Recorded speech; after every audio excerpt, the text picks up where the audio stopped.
بسم اللہ الرحمن الرحیم۔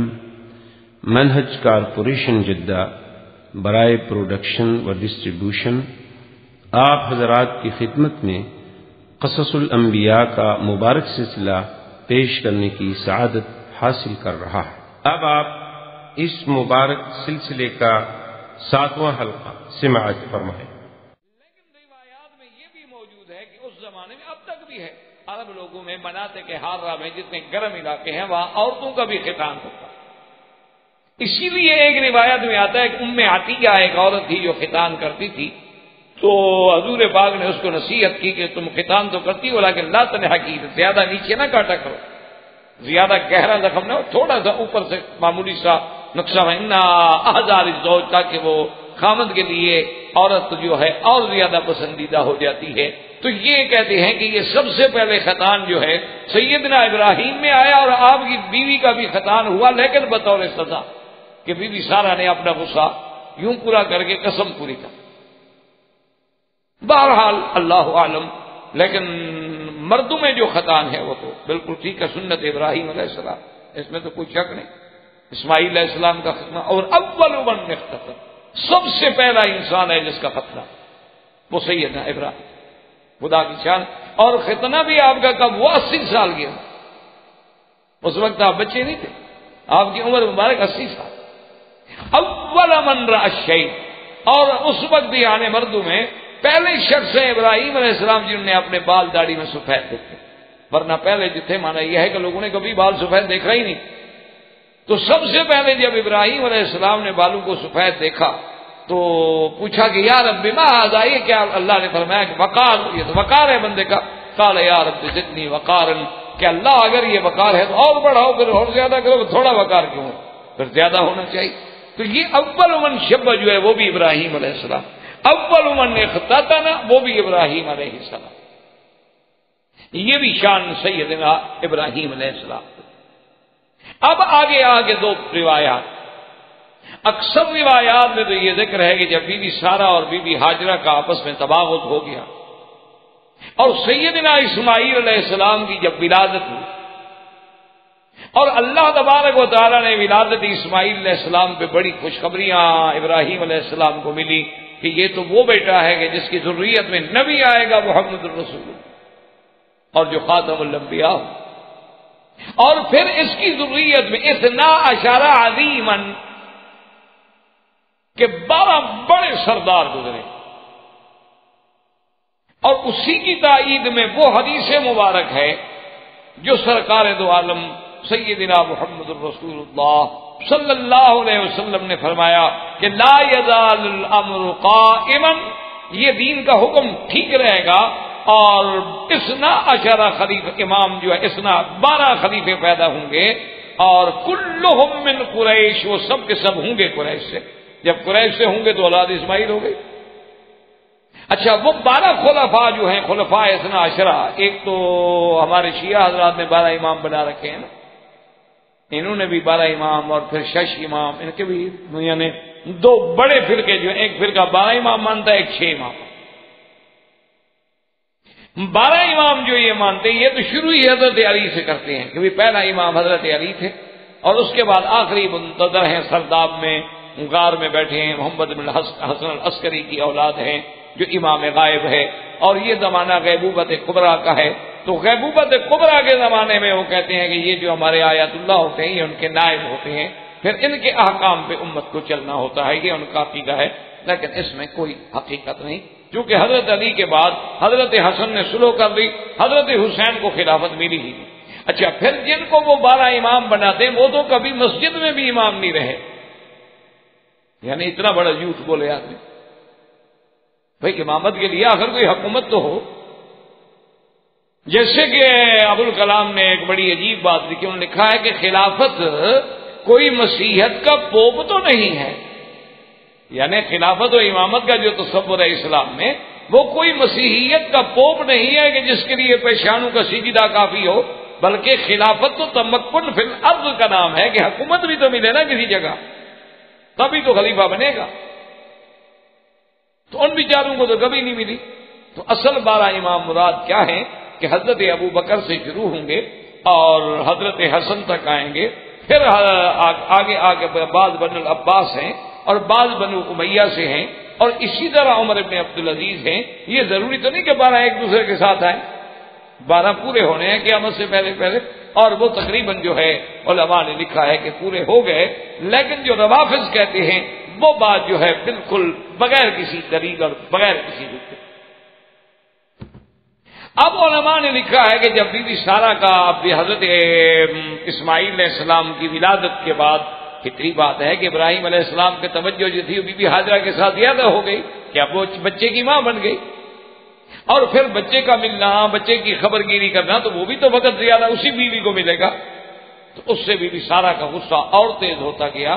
تو اس لیے حضرت نے سوچا کہ میں اس بیوی کو اور بچے کو کہیں دور جا کے چھوڑا۔ اور بعض علماء فرماتے ہیں کہ حضرت ابراہیم علیہ السلام چونکہ اپنے بیٹے کی محبت میں آ کر، کیونکہ خلیل جو ہوتا ہے وہ تو اللہ کا دوست ہے، اور دوست تو پھر کسی اور کی محبت برداشت نہیں کرتا، اسی لیے سیدنا محمد الرسول اللہ صلی اللہ علیہ وسلم نے فرمایا کہ لو کنت متخذا خلیلا لاتخذت ابا بکر، کہ اگر میں کسی کو خلیل بناتا تو ابو بکر کو بناتا، لیکن ان صاحبکم خلیل اللہ، لیکن چونکہ میں اللہ کا خلیل ہوں تو لہذا اب دل میں وہ مقام جو اللہ کو دیا جا چکا ہے اس کے لیے کسی اور کی گنجائش نہیں۔ تو اب خلیل اللہ ابراہیم علیہ السلام بھی خلیل اللہ ہے، تو خلیل اللہ اور محبت چاہے بیٹے سے ہو چاہے بیوی سے ہو، تو کہتے ہیں کہ اللہ تبارک و تعالیٰ کا جلال تھا کہ امتحان میں آ گئے، اللہ نے حکم دیا کہ اپنے بیوی بیٹے کو لے جاؤ اور ایک جگہ پہ چھوڑو، کہاں چھوڑنا، کہا بس تم چلو، اب ہم خود ہدایت کر۔ تو صحیح اب ہو سکتا ہے کہ یہ دونوں باتیں تھیں، یعنی بی بی سارہ بھی غصے میں، اور ادھر اللہ تبارک و تعالیٰ کے مقام جو تھا اس کی عظمت کو یہ گوارا نہ ہوا کہ خلیل میرا ہو اور پیار بیٹوں سے کرے اولاد سے کرے۔ تو دونوں باتیں جب جمع ہو گئی، حکم ہوا، تو اب ابراہیم علیہ السلام اپنی بیوی کو اپنے بچے کو لے کے آئے، چلتے چلتے چلتے اللہ تبارک و تعالیٰ کے حکم کے مطابق جہاں اب اللہ کا کعبہ ہے اور اس کے سامنے جہاں زمزم کا کنواں ہے، اسی جگہ تھوڑی سی ایک اونچی جگہ تھی، انددوہا فوق زمزم، اس مقام پہ آ کے انہوں نے سواری روک دی۔ اللہ کا حکم یہی تھا، وہیں اپنے بیوی بچے کو اتار، اور بات بھی یہی سمجھ آتی اور روایات سے تصدیق بھی یہی ہوتی ہے، ورنہ اللہ کا نبی اتنا کمزور نہیں ہو سکتا کہ بھی ایک بیوی ناراض ہو جائے تو دوسری بیوی کو اتنا دور نکال دے، یہ تو شان نبوت کے خلاف۔ اور دوسری بات یہ ہے کہ یہ تو صحیح روایات میں موجود ہے کہ جب سیدنا ابراہیم الخلیل علیہ السلام نے اپنی بیوی اور بیٹے کو مکہ یہاں سرزمین کعبہ میں چھوڑا تو چلنے لگے تو سلام نہیں، بات نہیں، بتایا نہیں، تو بی بی صاحبہ تو دوڑی پیچھے کہ ابراہیم کیا کر رہے ہو؟ تو اگر صرف بی بی سارہ کا غصہ ہوتا، اب تو بی بی سارہ نہیں دیکھ رہی، اب تو اپنی بیوی کو ملتے ہیں، اپنے بچے کو چومتے ہیں، ملتے ہیں، بات کرتے ہیں، بھی گھر میں لڑائی کا خطرہ تھا اس لیے میں نے آپ کو دور کر دیا ہے، آپ دور رہیں، وہ بھی دور رہیں، وہ شام میں ہوں گی، آپ مکے میں ہوں گی، میں آتا جاتا رہوں گا، جھگڑا نہ ہو۔ لیکن ابراہیم علیہ السلام تو بولتے بھی نہیں، چپ، کیونکہ اللہ نے حکم نہیں دیا بولنے۔ اسی لیے صحیح روایات کے اندر یہ بات موجود ہے کہ ابراہیم علیہ السلام چلتے گئے اور بیوی پیچھے دوڑتی گئی دوڑتی گئی دوڑتی گئی، حتیٰ کہ جنت المعلیٰ یہاں اب قبرستان ہے، تو اس مقام تک جب پہنچی، ابراہیم علیہ السلام خاموش ہیں، تو بی بی صاحبہ کھڑی ہوئی اور نے کہا کہ اللہ امرک بہذا، ابراہیم یہ تو بتاؤ تمہارا ذاتی غصہ ہے یا اللہ کا حکم ہے؟ تم جو ہمیں چھوڑ کے جا رہے ہو، وادٍ غیر ذی زرع، ایک ایسی وادی جہاں کچھ نہیں، جہاں پانی نہیں، جہاں زرع نہیں، جہاں جانور نہیں، جہاں کوئی بندہ نہیں بولنے والا، تو یہ کیا ہے؟ آپ کو اللہ نے حکم دیا ہے یا خود ناراض ہیں؟ تو اللہ نے حکم دیا کہ ابراہیم جواب دے دو، تو فرمایا کہ ہاں ان اللہ امرنی بہذا، میرے اللہ کا حکم۔ تو حدیث مبارک میں آتا ہے کہ بی بی صاحبہ فوراً رک گئی، کہا اذن لا یضیعنا، کہ اگر یہ اللہ کا حکم ہے تو پھر اللہ ہمیں ضائع نہیں کریں گے، اللہ ہماری حفاظت کریں گے۔ اور بعض روایات میں یہ بھی آتا ہے کہ بی بی نے کہا حسبنا اللہ ونعم الوکیل، کہا کہ ابراہیم اب کیا ہے، ہمیں اب آپ کا کوئی فکر نہیں۔ بی بی صاحبہ واپس آ گئی، آپ کے پاس کیا ہے، ایک بچہ ہے، وہ بھی رضیع دودھ پینے والا، اور ایک مشکیزہ ہے پانی کی، اور ایک مشکیزہ ہے اس میں کچھ ستو ہے، کچھ کھجوریں ہیں، یہ ذات راہ ہے۔ تو تھوڑا تھوڑا کر کے گزارا ہونے لگا، اور کتنے دن تک وہ پانی چل سکتا تھا، آخر وہ پانی جو تھا ختم ہو گیا۔ اب جب پانی ختم ہو گیا، کان اسماعیل یتلبتو، روایت میں آتا ہے کہ اسماعیل علیہ السلام پلٹیاں کھانے لگے پیاس۔ یہ واقعات پڑھ لینا یا کسی سے سن لینا تو کوئی ایسی بات نہیں، ضرورت اس بات پہ ہے کہ اس میں تفکر کریں کہ وہ کیا وقت ہوگا کہ اس کعبۃ اللہ میں نہ عمارت ہے نہ کعبہ ہے، اور سب سے بڑی بات یہ ہے کہ میلوں تک کالے کالے پہاڑے، کوئی بندہ نہیں، ایک اکیلی عورت بیٹھی ہو، کیا مقام کیا ہوگا، اس پہ گزری کیا ہو۔ اسی پہ ذرا آپ تصور کریں نا جی، آپ اپنے فلیٹ میں ہوتے ہیں، بچے چلے جائیں نا تو کئی دن تک بندے کو نیند نہیں آتی، اکیلا سو رہا ہے بندہ، 2 دفعہ آدمی چیک کرتا ہے کہ دروازے بند ہیں، لاک ہیں، کیا ہیں، اب اکیلا سو رہا ہوں، بھائی انسان ہے، سو گیا، پتہ نہیں کیا ہوگا۔ تو سیدہ ہاجرہ کا مقام عظمت دیکھیں کہ ایک اکیلی عورت ہے کہ دودھ پینے والا بچہ ہے، اور اللہ پہ کتنا بڑا یقین۔ یہ تو دین کے لیے عورتوں کی قربانیاں تھیں، اسی لیے اب آپ ہم دیکھ لیں کہ بھی ہم حج پہ آتے ہیں، کیا ہماری بیٹیاں، ہماری بہنیں، ہمارے گھر والے لوگ، ہمارے عزیز و اقارب، کیا وہ عورتیں بھی اتنی مشقت برداشت کرنے کے لیے تیار ہیں اس کعبۃ اللہ کے لیے، اس گھر کے لیے، اس حج کے لیے، اس دین کے لیے؟ اتنا بڑا امتحان جو اٹھایا جا رہا ہے، کوئی بات تو نہیں آسان سی۔ اب بیٹا تڑپ رہا ہے، پانی کوئی نہیں، آپ بتائیں کہ جناب ایک عورت کہاں جائے، اور پھر اولاد ہے۔ تو سب سے قریب ترین پہاڑ جو تھا وہ جبل صفا، تو بی بی صاحبہ دوڑ کے صفا پہ چڑھی کہ دور کہیں نظر ڈالوں، شاید کوئی اڑتے ہوئے پرندے نظر آ جائیں۔ اچھا، بعض پرندے خاص ہوتے ہیں جو خاص طور پہ پانی کی جگہ پہ اڑتے ہیں، اور وہ عرب لوگ پہچانتے ہیں چونکہ صحراؤں کے رہنے والے لوگ ہیں کہ شاید کوئی پرندہ نظر آ جائے، یا کوئی قافلہ گزرتا ہوا قدرت سے نظر آ جائے اور ان کے پاس پانی ہو تو میرا بچہ بچ جائے۔ تو ام اسماعیل علیہ السلام آپ صفا پہ چڑھی، صفا سے پھر آپ مروہ کی طرف چلے۔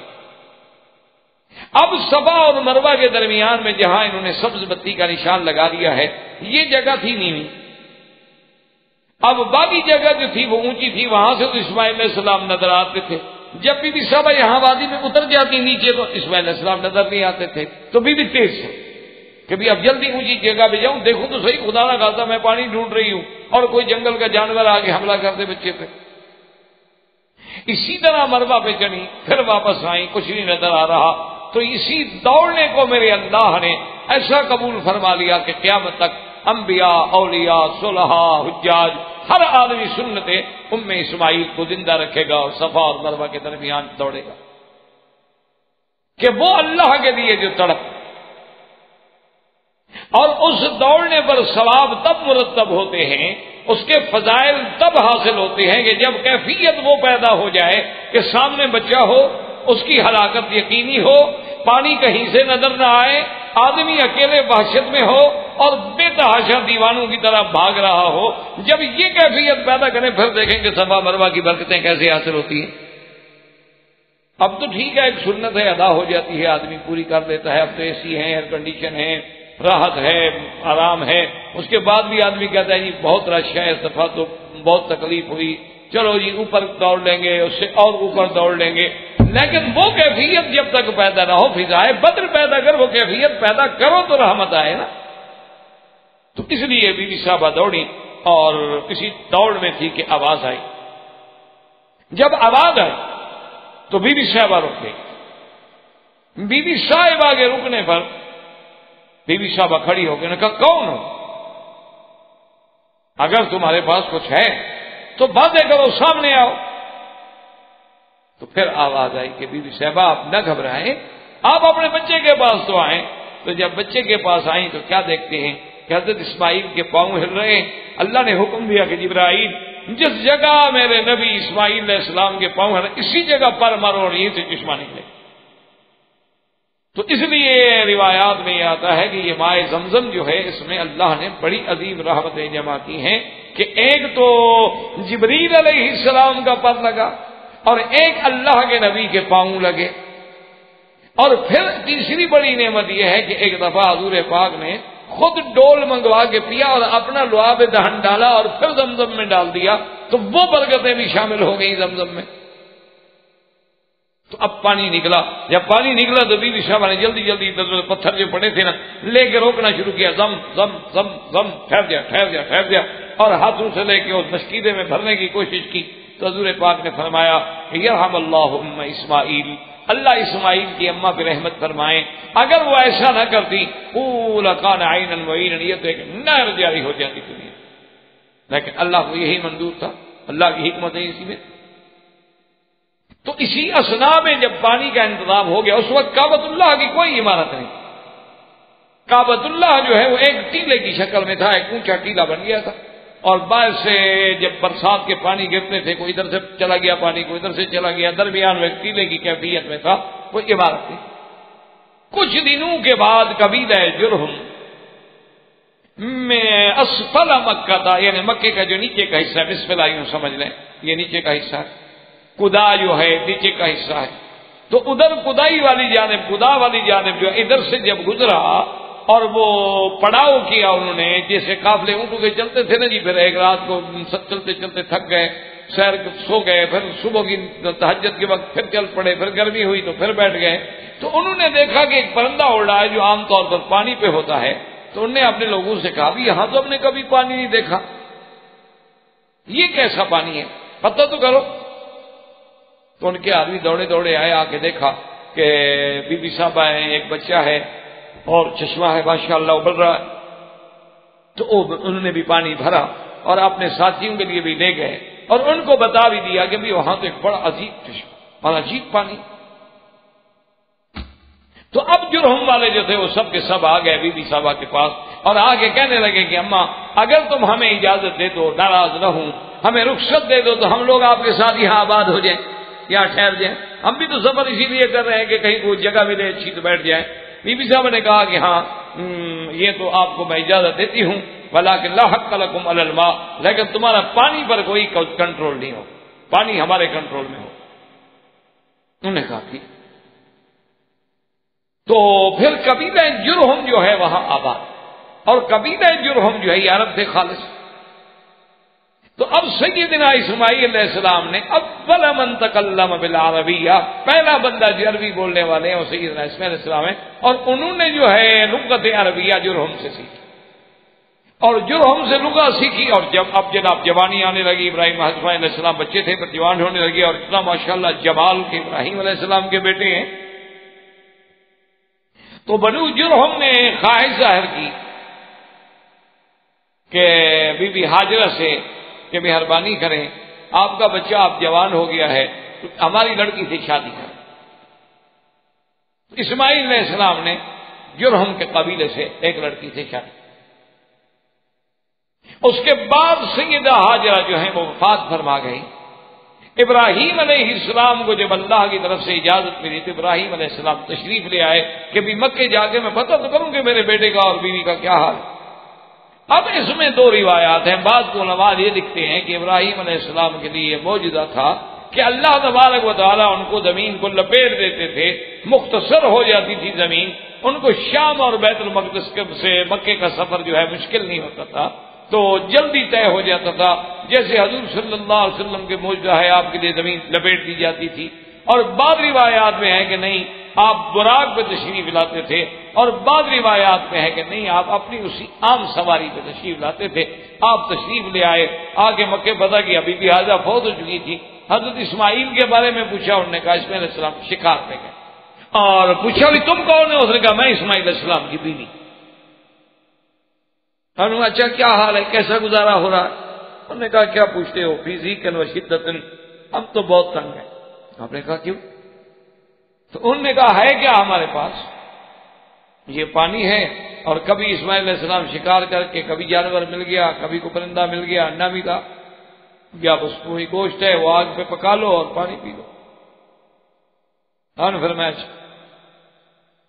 تو فرمایا کہ اچھا میں تو جاتا ہوں، لیکن جب تمہارا خامد حضرت اسماعیل علیہ السلام آ جائیں، فقر السلام، انہیں سلام کہنا کہ ایک بندہ آیا تھا، ایسے بوڑھا بزرگ تھا، سلام کہہ رہے تھے آپ کو، اور یہ بھی کہہ رہے تھے کہ غیر اتبع بابک، اپنے دروازے کی چوکٹ جو ہے بدل ڈال۔ حضرت علیہ السلام چلے گئے۔ حضرت اسماعیل علیہ السلام کئی دنوں کے بعد شکار سے جب واپس آئے تو انہیں کچھ عجیب عجیب سا لگا۔ انہوں نے کہا کوئی آیا تھا ہمارے گھر میں، کچھ ایسے معلوم ہوتا ہے صاحب، اگر نبی گھر میں آیا ہو تو مذاق تو نہیں ہوتی۔ حضور پاک جہاں سے گزر جاتے تھے صحابہ کہتے ہیں ہمیں پوچھنا نہیں پڑتا تھا، وہ گلیاں خود بتاتی تھی کہ حضور یہاں سے گزرے، خوشبو ہوتی تھی۔ اللہ کے نبی کہیں سے گزر جائیں، انبیاء علیہم السلام کہیں سے گزر جائیں، پیغمبر اللہ کا پیغمبر جب گزر جائے، اللہ کے نبی سیدنا سرکار دو عالم سیدنا محمد الرسول اللہ صلی اللہ علیہ وسلم کے پسینے میں بھی اللہ نے اتنی خوشبو رکھی تھی کہ عطر بھی مقابلہ نہیں کر سکتا۔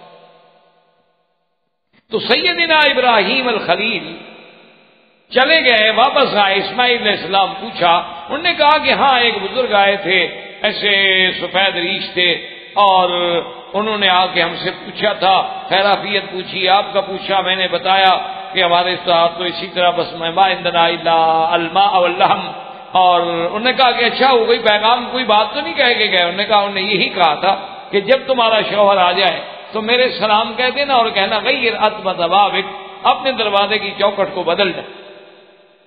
کہا اچھا۔ اور نے کہا دیکھو بات سنو، وہ جو آئے تھے نا وہ میرے والد تھے ابراہیم الخلیل، اور جو پیغام انہوں نے دیا ہے مانا یہ تھا کہ ایسی بیوی کو چھوڑ دو، لہذا الحقی باہلک، میں نے تمہیں طلاق دیا، جاؤ اپنے ختم۔ نبی کے گھر میں ایسی عورت ہو کہ وہ اللہ کا شکوہ کرے، اللہ کا شکر ادا نہ کرے کہ ہم تکلیف میں ہیں، اللہ تکلیف دے تو الحمدللہ اور راحت دے تو الحمدللہ۔ اب حضرت اسماعیل علیہ السلام نے اور کیا، پھر کئی دنوں کے بعد سیدنا ابراہیم الخلیل علیہ السلام دوبارہ پوچھا۔ اچھا خدا کی قدرت یہ ہے کہ پھر بھی نہیں ملے ابراہیم اسماعیل علیہ السلام۔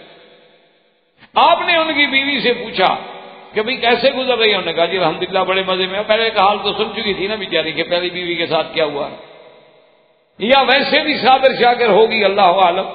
انہوں نے کہا ہم تو بڑے مزے میں ہیں جی، ماشاءاللہ تازے گوشت ملتے ہیں، زمزم کا پانی ہمیں ملتا ہے، اور کیا چاہیے؟ تو آپ نے کہا کہ اچھا جب اسماعیل آئیں میرے سلام کہنا اور کہنا ثبت اتبع بابک، اس دروازے کی چوکٹ کو سالم رکھو، اور تھوڑا دور آ کے آپ نے دعا مانگی کہ اللہم بارک لہم فی مائہم ولحم، کہ یا اللہ ان کو پانی میں اور گوشت میں برکت عطا فرما۔ حضور صلی اللہ علیہ وسلم نے فرمایا کہ لو کان الحب، اگر اس وقت بھی یہ گندم یا روٹی کا مسئلہ بھی ہوتا تو ابراہیم کی دعا لگ جاتی، لیکن اس وقت تھا ہی گوشت اور پانی، تو ابراہیم علیہ السلام نے صرف گوشت اور پانی کے لیے دعا کی۔ اس لیے علماء نے لکھا ہے کہ دنیا کے کسی ملک میں کسی بندے کو گوشت اور پانی اتنا موافق نہیں آ سکتا جتنا مکے میں ہے۔ یعنی آپ کسی اور ملک میں چلے جائیں، آپ 2 مہینے رات دن گوشت کھائیں تو انشاءاللہ آپ پھر دیکھیں کیا ہوگا۔ یہاں 10 سال کھاتے رہیں کچھ نہیں ہوگا۔ ابراہیم علیہ السلام کی دعا ہے۔ اب سیدنا ابراہیم علیہ السلام پھر چلے گئے۔ پھر تیسری دفعہ جب ابراہیم علیہ السلام آئے، ان اسماعیل یبری نبلا، آپ بیٹھے ہوئے تیر بنا رہے تھے۔ اب حضرت ابراہیم علیہ السلام نے دیکھا تو پھر آپ کو پتا ہے کہ والد در بلد میں، اور والد بھی خلیل اللہ ہو اور بیٹا بھی اسماعیل ہو تو کس محبت سے وہ ملے ہوں گے، اور وہ جو وقت لقاء ہوگا وہ کیا حال ہوگا۔ بڑی ملاقات کے بعد، خوش ہونے کے بعد ابراہیم علیہ السلام نے فرمایا کہ بیٹا اللہ کی حکمتیں ہیں، یہ سب اللہ کا حکم ہے، اور اب اللہ نے ہمیں حکم دیا ہے کہ اس جگہ خدا کا گھر بنا۔ حضرت اسماعیل علیہ السلام نے کہا ابا جان بالکل، جو چاہیں جو حکم ہو ہم تعمیل کرنے کے لیے تیار۔ تو بنا کعبہ جو ہے سیدنا ابراہیم الخلیل علیہ السلام نے، اب بعض کتابوں میں آتا ہے کہ انہوں نے اللہ سے سوال کیا کہ اللہ میاں مجھے تو نہیں پتا نا کہ کعبہ شریف کتنا طول ہے، کتنا عرض ہے، کتنا چوڑا ہے، کتنا، تو میں کہاں بناؤں؟ یہ تو ٹھیک ہے کہ وہ جگہ موجود ہے، ٹیلہ موجود ہے، کیونکہ وہ تو ابراہیم علیہ السلام سے پہلے موجود ہے۔ حضرت آدم علیہ السلام نے سب سے پہلے یہاں جو ہے خیمہ مارا، خیمہ گاڑا کعبۃ اللہ کی جگہ پر، پھر آہستہ آہستہ یہاں ایسے گول کعبہ بنا، پھر عمارت بنی لیکن چھت نہیں ہوتی تھی. کئی ادوار گزرے اللہ کے کعبے پر. تو کعبۃ اللہ والی عظمت جو ہے اللہ کے گھر کی وہ تو موجود تھی. اس لیے ابراہیم علیہ السلام جب بچوں کو بٹھا رہے ہیں اس وقت بھی یہی کہا تھا نا کہ انی اسکنت من ذریتی بواد غیر ذی زرع عند بیتک المحرم. تیرے حرمت والے گھر کے پاس، گھر تو تھا لیکن عمارت نہیں تھی. تو بعض کتب میں یہی آتا ہے کہ اللہ نے فرمایا کہ ابراہیم ہم بادلوں کا سایہ کر دیتے ہیں، جہاں جہاں سایہ ہے نشان لگا لو یہی میرا کعبہ. اور اس کے بعد اب حضرت ابراہیم علیہ السلام نے اور اسماعیل علیہ السلام نے مل کے بناء کعبہ شروع کی، جس کو قرآن نے ذکر کیا ہے کہ وَإِذْ يَرْفَعُ إِبْرَاهِيمُ الْقَوَاعِدَ وَإِذْ يَرْفَعُ إِبْرَاهِيمُ الْقَوَاعِدَ مِنَ الْبَيْتِ وَإِسْمَاعِيلُ رَبَّنَا تَقَبَّلْ مِنَّا إِنَّكَ أَنْتَ السَّمِيعُ الْعَلِيمُ.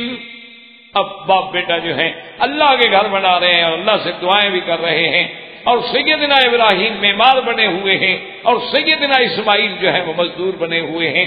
اس گھر کے شرف کا اندازہ لگائیں کہ جس کی تعمیر میں اللہ کا نبی معمار ہو اور اللہ کا نبی ہی مزدور ہو. اب جب ابراہیم علیہ السلام نے بنا بنانی شروع کی، ذرا تصور کریں کہ اس وقت کے پتھروں کا لانا، اسی جگہ پر پھر پتھروں کا لگانا، اور کوئی آدمی نہیں، ایک ابراہیم ہے اور ایک اسماعیل ہے. یہ تو پیغمبروں کا معجزہ تھا کہ وہ اٹھا کے لے آتے تھے، ورنہ کون پتھر اٹھا سکتا.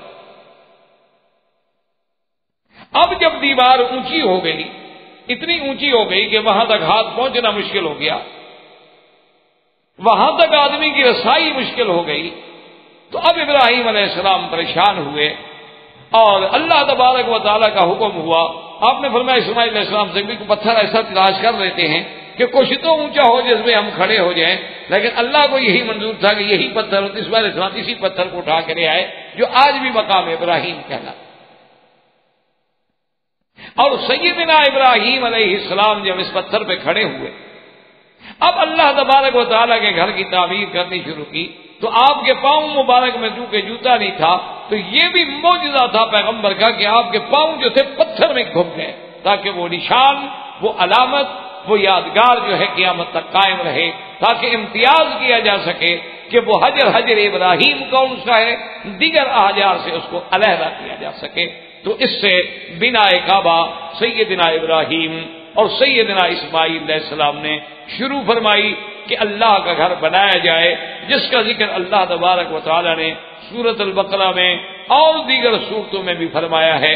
تو اللہ تبارک و تعالی آپ کو بھی اور ہمیں بھی صحیح معنوں میں اس گھر میں اور حرمین الشریفین اور اس بلد الامین کے ادب کی توفیق عطا فرمائے. وصلی اللہ تعالی علی خیر خلقہ سیدنا محمد وعلی آلہ وصحبہ اجمعین. برادران اسلام، واجب الاحترام بزرگوں، دوستوں، بھائیوں، عزیز نوجوانوں، الحمدللہ قصص الانبیاء کے اس سلسلہ دروس میں ہم نے سیدنا ابراہیم الخلیل علیہ السلام کے بارے میں کچھ باتیں پڑھی تھی اور کچھ باتیں اس میں سیدنا ابراہیم علیہ السلام اولو العزم من الانبیاء یعنی اللہ نے جن انبیاء کو اولو العزم ہونے کا شان بخشا ہے ان میں سیدنا ابراہیم الخلیل ہے. اور اسی طرح سیدنا ابراہیم علیہ السلام جو ہیں یہ ابو الانبیاء بھی، آپ کی ذریت سے اللہ نے نبوت کا ایک عظیم سلسلہ جاری کیا. اور سیدنا ابراہیم علیہ السلام وہ پیغمبر ہیں کہ جن کو اللہ نے اپنے خلیل ہونے کا اعزاز کیا. ابراہیم علیہ السلام جو ہیں وہ خلیل اللہ. تو اس لیے جب اتنی شان ان کی بڑی ہے تو اللہ نے قرآن میں بھی بڑے مقامات پہ 35 مقامات پر سیدنا ابراہیم علیہ السلام کی قصہ مبارک کو ذکر فرمایا. اور اسی ضمن میں سیدنا ابراہیم علیہ السلام جو ہیں وہ بڑے بڑے عظیم امتحان اس لیے ایک عرب کے اسکالر نے، ایک عرب کے بہت بڑے مورخ نے بڑی عجیب بات لکھی ہے اپنی زبان میں. اس نے کہا ہے کہ ابراہیم علیہ السلام وہ انسان ہے الذی بدل نفسہ للنیران وبدل ولدہ للقربان ومالہ للضیفہ. اس نے کہا کہ سیدنا ابراہیم ان لوگوں ہیں کہ جس نے اللہ کے لیے اپنے نفس کو تو آگ کے لیے بھی پیش کر دی، اپنے بیٹے کو ذبح کے لیے پیش کر دیا، اور اپنے مال کو ضیف اور مہمانوں کے لیے پیش کر دیا، جس نے سب کچھ لٹا دیا اللہ. تو ہم اس مقام پہ تقریباً پہنچے تھے جہاں تک مجھے یاد ہے کہ سیدنا ابراہیم علیہ السلام اپنے بچوں کو جب چھوڑ گئے اور 2 دفعہ تشریف لے آئے، اور اسماعیل علیہ السلام کی والدہ فوت ہو گئیں. اب اسماعیل علیہ السلام جوانی کی طرف بڑھے تو اللہ کے حکم سے ابراہیم علیہ السلام جب دوبارہ تشریف لے آئے تو انہیں بنا کعبہ کا اللہ کے گھر بنانا کا. اب اس وقت مکہ کچھ آباد ہو چکا تھا، قبیلہ جرہم وہاں مستقل رہائش پذیر ہو چکا. سیدنا اسماعیل علیہ السلام کی ان سے قرابت بھی ہو گئی، رشتہ داری بھی ہو گئی، آپ نے عربی بولنا بھی انہیں سے سیکھا. اب جب اسماعیل علیہ السلام کے پاس ان کے ابا سیدنا ابراہیم الخلیل علیہ السلام تشریف لائے، اس وقت ہے جب آپ کی بیوی یعنی ہاجرہ، کیونکہ سیدنا اسماعیل جو ہے یہ بی بی ہاجرہ کی، اور سیدنا اسحاق جو ہیں وہ بی بی سارہ کے پاس. اللہ نے حکم دیا کہ میرے گھر کی تعمیر. اب مفسرین کرام نے لکھا ہے کہ اس گھر کے بارے میں چونکہ سیدنا ابراہیم علیہ السلام کو تو پتہ ہی نہیں تھا، ایک ٹیلہ تو یہاں موجود تھا، وہ تو حضرت نوح علیہ السلام کے زمانے میں جب طوفان آیا تب بھی کعبۃ اللہ ایک ٹیلے کی شکل میں موجود تھا، اور وہ کشتی جو ہے تقریباً 41 دن تک طواف کرتی رہی اللہ کے کعبے کا. اور جب حضرت آدم علیہ السلام تشریف لائے تو ایک کپے کی شکل میں جیسے خیمہ لگاتے ہیں آپ نام، اسی طرح کا ایک خیمہ ہم نے بھی بنایا، کعبۃ اللہ کی علامت کے اللہ کا گھر ہے.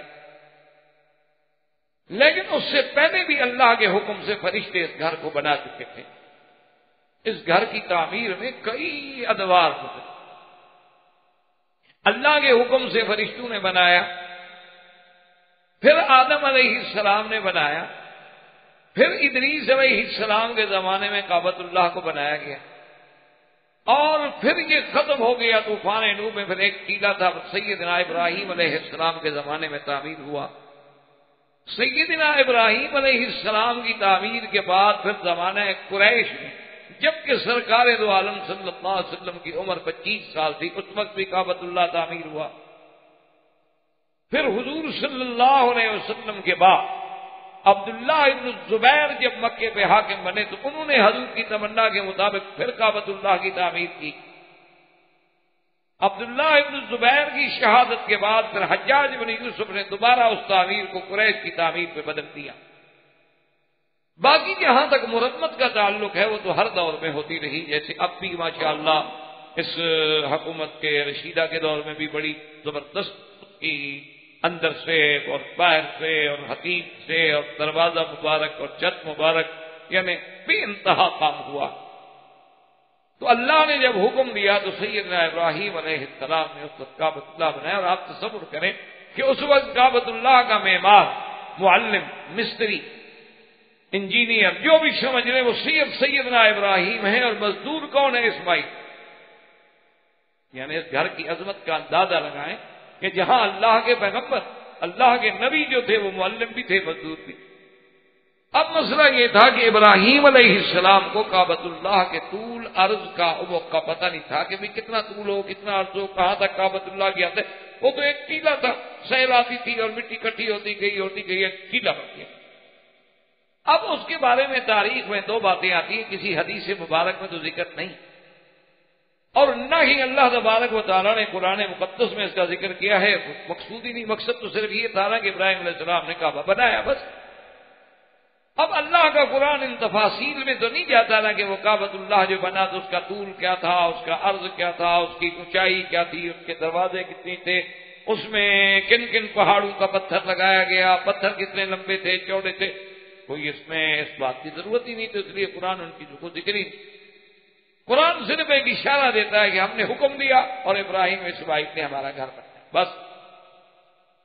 البتہ تاریخ جو ہے اور اسرائیلیات جو ہیں، کتب سابقہ جو ہیں، ان میں یہ بات ملتی ہے، اور اس میں دو چیزوں کا ذکر ہے کہ جب سیدنا ابراہیم نے دعا مانگی کہ یا اللہ آپ نے حکم دیا میرا گھر بناؤ، کیسے بنا؟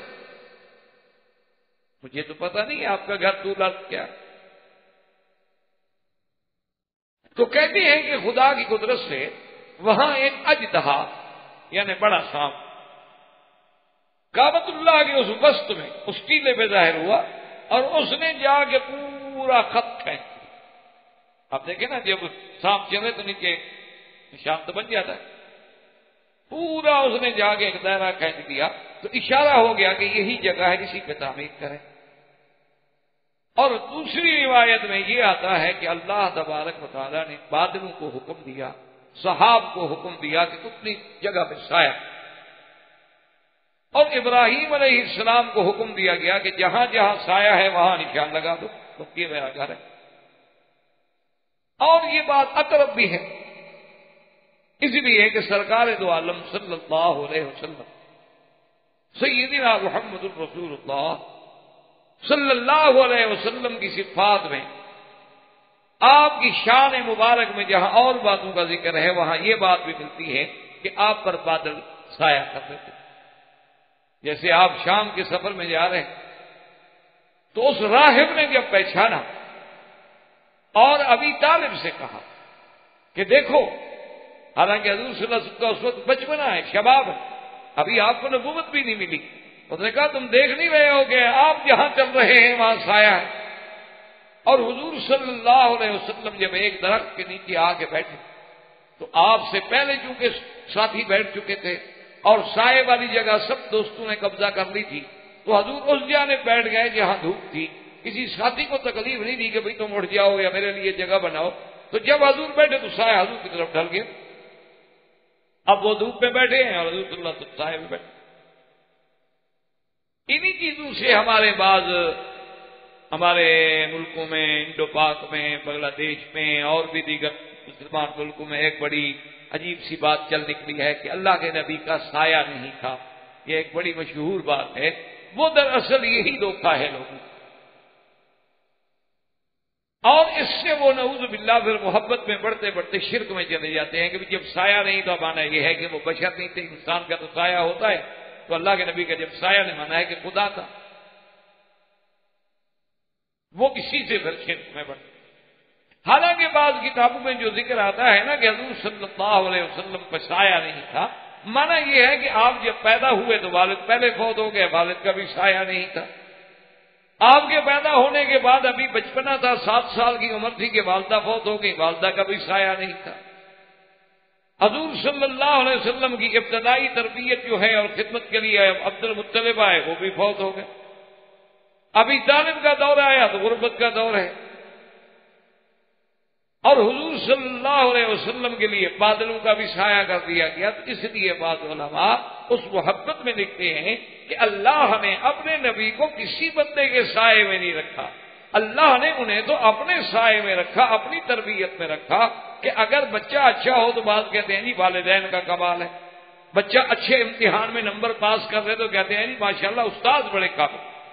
اللہ نے فرمایا ہم اپنے نبی کے ذمے یہ ایسی کوئی بات رہنے بھی نہیں دیتے تاکہ ان کی تربیت کا براہ راست میری ذات کے ساتھ تعلق ہو کہ علم یجد کا یتیمن فآ، ہم نے آپ کو حفاظت کی، ہم نے تربیت کی، تاکہ جو بھی اعزاز ملے وہ میرے نبی کو ملے، وہ کسی باپ کی طرف، دادے کی طرف، چاچے کی طرف، استاد کی طرف، معلم کی طرف منتقل ہی نہ ہو سکے، بلکہ النبی الامی اسی کے پاس نہیں پڑھے اور ساری دنیا کو پڑھا دیا۔ اس لیے ہمیشہ یاد رکھیں کہ بعض علماء نے یہ لکھا ہے کہ وہاں صحاب کا سایہ تھا، وہیں سیدنا ابراہیم علیہ السلام نشان لگا لی، اس کے بعد تعبیر کی۔ اب جب پتھر لگاتے رہے، اور یہ بھی بعض روایات میں ملتا ہے کہ اس میں جو ہے کعبۃ اللہ میں مختلف پہاڑوں سے پتھر لائے گئے، جیسے جبل کہتے ہیں زیتا ہے، جبل سینا ہے، جبل جودی ہے، جبل لبنان ہے، جبل کعبہ ہے، لیکن یہ ساری باتیں اسرائیلی روایات سے ملتی ہیں. ہمیں یہ بات کسی یعنی صحیح روایت سے نہیں ملتی کہ اتنی دور سے پتھر لانے کی کیا ضرورت تھی جبکہ مکہ شریف کے ارد گرد تو اپنے ذاتی پہاڑ موجود ہے. اور نہ کسی دور میں ایسا پتھر دیکھا گیا ہے کہ جی اس میں سنگ مرمر لگایا گیا ہو یا سنگ ساماد لگایا گیا ہو یا سنگ احمد لگایا گیا ہو یا کوئی خاص ٹھنڈا پتھر لگایا گیا. آپ سادہ پتھر ہے جو آپ دیکھتے ہیں جب ایام حج میں غلاف مبارک اٹھ جاتا ہے سامنے ظاہر واضح سب دیکھ رہے ہوتے ہیں, آپ بھی دیکھتے ہیں, ہم بھی دیکھتے ہیں. اور بڑے بڑے پتھر ہیں ان کی یعنی پیمائش بھی برابر نہیں, کوئی بڑا ہے کوئی چھوٹا ہے, کوئی بڑا ہے کوئی چھوٹا ہے. لیکن کیا تو جب سیدنا ابراہیم الخلیل علیہ السلام نے اس کعبۃ اللہ کی بنا کی تو جب تھوڑا سا وہ پہاڑ اونچا کعبۃ اللہ کی دیواریں اونچی ہو گئی تو اب سیدنا ابراہیم الخلیل علیہ السلام جو ہیں وہ یعنی پتھر نہیں پہنچا سکتے تھے. تو آپ نے فرمایا حضرت اسماعیل سے کہ بھائی کوئی پتھر تلاش کرے. تو سیدنا ابراہیم علیہ السلام نے بھی تلاش کیا اور اسماعیل علیہ السلام نے بھی تلاش کیا, لیکن کتابوں میں یہ بات موجود ہے کہ یہ بھی خاص ایک پتھر ہے جیسے اللہ نے حجر اسود کو بھیجا جنت سے, اسی طرح یہ مقام ابراہیم کا پتھر جو ہے یہ بھی جبریل علیہ السلام کا. اور اس پتھر کی خصوصیت یہ تھی اللہ نے اس میں ایسی شان رکھی تھی. دیکھیں نا جی آج تو دنیا کتنا ترقی کر گئی, جدید ٹیکنالوجی میں کہاں آگے بڑھ گئی, چاند پہ ڈیرے ڈال رہی ہے. اب تو ایسی مشینیں نکل آئی ہیں کہ آپ ان کو بٹن دیں, حسب ضرورت وہ اونچی ہو جائیں گی, حسب ضرورت نیچی ہو جائیں گی. لیکن کمال تو یہ ہے کہ نہ مشین ہو, نہ اس کے چلانے کے لیے کسی چلانے والے آپریٹ کرنے کی کسی ضرورت ہو, نہ کوئی ڈرائیور ہو, اور سیدنا ابراہیم خود کھڑے ہو جائیں حکم کریں, پتھر اونچا ہو جائے حکم کریں, خود بخود نیچے ہو جائے. کمال تو یہ ہے. یہ کون سا کمال ہے, یہ تو اسباب ہے.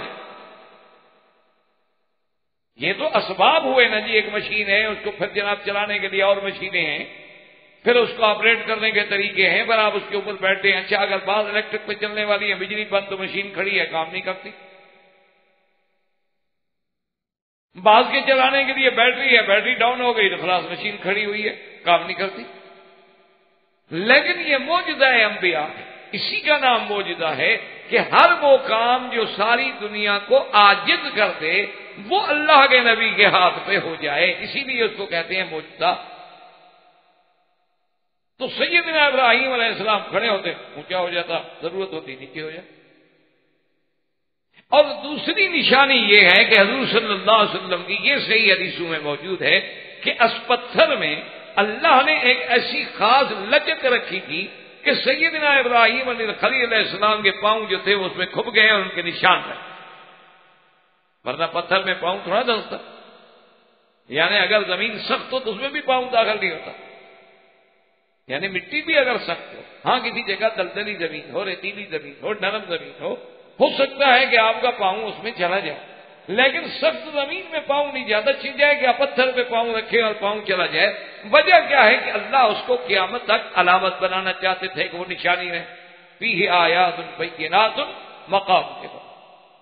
اب ابراہیم علیہ السلام نے جب اللہ کا گھر بنا لیا, اسی کو اللہ نے قرآن میں ذکر کیا کہ وَإِذْ يَرْفَعُ إِبْرَاهِيمُ الْقَوَاعِدَ مِنَ الْبَيْتِ وَإِسْمَاعِيلُ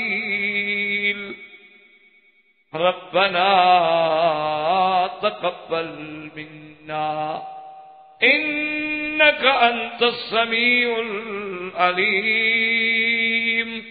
جب ابراہیم علیہ السلام اسماعیل مل کے اس قواعد اس کی بنیادیں اٹھا رہے تھے اور ساتھ دعا کر رہے تھے کہ ربنا تقبل منا, کہ اے پروردگار ہماری اس محنت کو قبول فرما. یہاں سے علماء نے مسئلہ لکھا کہ دیکھو کام کرنے والے اللہ کے نبی ہیں, ایک خلیل اللہ ہے ایک نبی ہے, اور کام بھی اللہ کا کر رہے ہیں. اللہ نے کہا کہ گھر بناؤ, اللہ کا گھر بنا رہے. اس کے باوجود بھی کہتے ہیں کہ ربنا تقبل منا, اے رب ہمارے قبول فرما. اس لیے علماء نے لکھا ہے کہ کوئی عمل کرو, نماز پڑھو, روزہ رکھو, حج کرو, زکات دو, دعا کرو کہ اللہ قبول فرمائے. کیوں, کیا پتا اس میں کوئی ایسی کوتاہی رہ جائے, اس میں ریا آ جائے, اس میں سمعت آ جائے, اس میں شہرت آ جائے, اس کے اندر کوئی دل میں گندا خیال آ جائے تو ساری عبادت, ساری محنت, ساری ریاضت جو ہے اللہ ٹھکرا دے. کیوں, تو بادشاہ ہیں. وہ چاہیں تو ہماری ٹوٹی پھوٹی بات بھی قبول فرما لے اور چاہیں تو بڑے سے بڑے ہم جناب فریاد کرتے رہیں اور نہ سنیں. اس لیے اللہ تبارک و تعالیٰ کے پیغمبروں نے اور ساتھ یہ بھی بتا دیا کہ انک انت السمیع العلیم، کہ دعاؤں کے سننے والا اور اپنے بندوں کے حال کو جاننے والا صرف تیری ذات ہے اور کوئی نہیں. میرا مولا تو سننے والا اور تو جاننے والا ہے، ہماری نیت کو بھی تو جاننے والا ہے کہ ہم خلوص سے تیرا گھر بنا رہے ہیں کہ نہیں بنا. تو جب سیدنا ابراہیم الخلیل علیہ السلام نے گھر بنایا تو اسی دور میں آپ کو حجر اسود کے بارے میں حکم ہوا کہ تلاش کریں، کیونکہ حجر اسود کے بارے میں صحیح روایات یہ ہیں کہ یہ حضرت آدم علیہ السلام کے ساتھ جنت سے لایا. اور جب حجر اسود آیا ہے جنت سے تو اتنی روشن تھا اور اتنی چمک تھی جیسے سورج میں چمک. حدیث مبارک میں آتا ہے کہ سب بدت ہو خطایا بنی آدم، آدم کے بیٹوں کے گناہوں نے اس کو بھی سیاہ. اسی لیے آپ دیکھیں گے قیامت والا دن کافروں کے چہرے سیاہ، کیونکہ سب سے بڑا گناہ تو کفر شرک ہے. اس سے بڑا گناہ کیا ہوگا؟ یوم تبیض وجوہ وتسود. اسی طرح گناہ جو ہے، معصیت جو ہے، اس کا دل پہ سیاہ نقطہ ہے. اسی طرح گناہوں کے اثرات، اسی طرح نیکی کے بھی اثرات ہیں. آپ نے دیکھا ہوگا کہ بعض لوگ بالکل سیاہ فام ہیں، سوڈانی ہیں، حبشی ہیں، افریقی ہیں، کسی ملک کے ہیں، بالکل سیاہ رنگ ہے، موٹے موٹے نقوش ہیں، لیکن کثرت ذکر سے اور کثرت عبادت سے اور اللہ تبارک و تعالیٰ کے ذکر سے ان کے چہرے پہ ایسی کشش ہوتی ہے کہ بندے کا دل کرتا ہے کہ میں اس کے پاس بیٹھوں. بعض آدمی بڑے خوبصورت ہوتے ہیں لیکن طبیعت میں نفرت آ جائے. یہ اللہ کی کوئی وجہ کیا اثرات ہے؟ دیکھو نا، کہیں آگ جلے تو گرمی تو آئے گی، اور کہیں اگر آپ جناب کوئی ایئر کنڈیشن چلائیں تو ٹھنڈک تو آئے گی. اتنی بات ہے، اثرات تو آئیں گی. تو اگر ان چھوٹی موٹی چیزوں کے اثرات آتے ہیں تو اللہ کے ذکر کے اثرات کیسے نہیں آتے؟ لیکن یہ چیزیں اصل میں پریکٹیکل ہیں، یہ کہنے سے نہیں سمجھا. یہ آپ کو لاکھ ہم کہتے رہیں یا اور کوئی کہتا رہے سمجھ نہیں آئے گی. آپ یعنی کلمہ طیبہ جو ہے لا الہ الا اللہ یا صرف لفظ اللہ، اس میں ذات جو ہے، اس کا ذرا 8-10 دن اکیلے بیٹھ کے ذرا ذکر کر کے دیکھیں کہ اور اس کے بعد پھر مجھے بتائیں کہ طبیعت میں کتنی حدت اور شدت اور کتنی گرمی پیدا ہوئی ہے. ابھی آپ کو کوئی کہہ دیا اللہ اللہ کرنا تھی، یار کیا گرمی ہوگی، مولوی عجیب آدمی کیا کہہ رہا ہے، پتہ دماغ ٹھکانے بھی ہے یا آج کوئی پرزہ ڈھیلا ہو گیا ہے. لیکن میں تو آپ کو تجربے کی دعوت کر رہا، میں آپ کو مسئلہ نہیں بتا رہا. اللہ کے بڑے مزے، لیکن جو آ کے چکھ لے، یہ چکھنے کی چیزیں ہیں. اب سامنے ایک میٹھی چیز رکھی ہو، میں لاکھ تعریف کروں، کیسے پتہ؟ جب تک آپ چکھیں گے نہیں تو کیسے فیصلہ ہو؟ تو یہ جب اللہ تبارک و تعالیٰ کے ذکر کی، اللہ والے ضرب لگاتے ہیں نا اس دل پر جو گندگی اور گناہوں سے بھرا ہوا ہے، اور اس کی جب کثرت ہوتی ہے اور اس کا یعنی ایسے لوگ تو اب بھی موجود ہیں جو 1 لاکھ 1.5 لاکھ 2 لاکھ کا ذکر روز کر لیتے ہیں، اور پھر جب اس میں اور ترقیاں ہوتی ہیں تو پھر مدارج ہی اور ہیں. لیکن آپ صرف 8 دن کر کے تجربہ کرتے ہیں کہ پھر دیکھیں کیا حال ہے. آپ جناب ایسے یکدم یعنی ایسے پریشان ہو جائیں گے کہ 4 ایئر کنڈیشن کمرے میں لگا تو آپ کہیں گے اب بھی گرمی ہو رہی. کیوں؟ اللہ کے ساتھ ہے، اس میں ساتھ ہے، اس کے اثرات ہیں. جلالہ ہے، جل جلالہ، جل شانہ، عز برہانہ. جو لوگ محسوس کرتے ہیں آپ کعبۃ اللہ میں جائیں تو عظیم ایک اللہ کے جلال اور عظمت، اور اگر مدینہ منورہ میں جائیں تو آپ کو ایک جمال محسوس ہوگا. اچھا، وہی لوگوں میں بھی اثر ہے. مدینہ منورہ کا جو اصل آدمی ہوگا نا، جو مدنی النسل ہوگا اور مدنی الاصل ہوگا، وہ کبھی آپ سے ناراض نہیں ہوگا، بڑے پیار سے بات کرے گا. اور جو یہاں کا اصل ہوگا نا جی، وہ ایسے بات کرے کہ اس کا براہ راست اللہ سے تعلق ہے، تمہیں سمجھتا کیا ہے. اس سے بات کرو تو معلوم ہوگا کہ بالکل غصہ تو اس کے ناک میں رکھا ہو.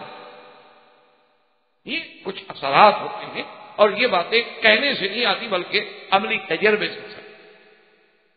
تو سیدنا ابراہیم علیہ السلام کو حکم دیا گیا کہ حجر اسود کو ڈھونڈیں. تو روایات میں آتا ہے کہ یہ جو ساتھ جبل ابی قبیس ہے، اسی پر اللہ نے اس کو محفوظ کر دیا تھا۔ اب سیدنا ابراہیم اور اسماعیل علیہ السلام ڈھونڈ رہے ہیں، کیسے ڈھونڈیں، کیا پتہ لگے بھی جب حجر اسود کون سا ہے، آواز آئی کہ بھی میں تو ادھر ہوں، کہاں ڈھونڈ رہے ہیں؟ اور بعض روایات میں ہے کہ جبریل علیہ السلام کو حکم ہوا، وہ اس وقت بھی ہند میں موجود تھا حضرت آدم علیہ السلام کے ساتھ، وہیں سے اس کو لایا گیا اور حضرت ابراہیم علیہ السلام کو پہنچایا گیا، اور حضرت ابراہیم علیہ السلام نے حجر اسود کو اسی کونے میں رکھا، یہ سب اللہ کے حکم۔ اور سیدنا ابراہیم علیہ السلام نے جب اس گھر کو بنا لیا، جب یہ گھر مکمل ہو گیا، اس کے بعد اللہ تبارک و تعالیٰ نے انہیں حکم دیا کہ ابراہیم الخلیل اب اعلان کر دو اور خبر کر دو پورے عالم کو کہ میں اللہ کا گھر بن گیا ہے اور اللہ کے گھر میں حج کے لیے آؤ۔ تو سیدنا ابراہیم الخلیل نے عرض کیا کہ مولا کریم، میں اگر یہاں کھڑے ہو کے آواز دوں گا تو میری آواز کون سنے گا؟ یہ تو ایسی ہے چھوٹی سی آبادی، اور کہاں تک میری آواز جائے؟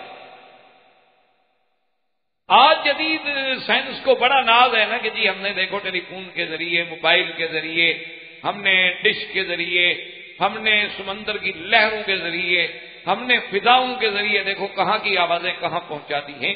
تو یہ تو سارے اسباب ہیں۔ آج اگر تمہارا ایک اسٹیشن فیل ہو جائے، آج راستے میں تمہارا کوئی ایک راڈار کام چھوڑ دے، آج راستے میں تمہارا لگا ہوا کوئی ایک ٹاور جو ہے وہ کام کرنا چھوڑ دے تو سارے سلسلے ختم، وہ تو محتاج ہے۔ اسی لیے تو جدید ملکوں میں بھی آپ دیکھیں گے جب بارش آتی ہے سارے سسٹم جو ہے ان کے طرف برف ہو جاتے، کچھ نہیں کر سکتے، کیا کریں؟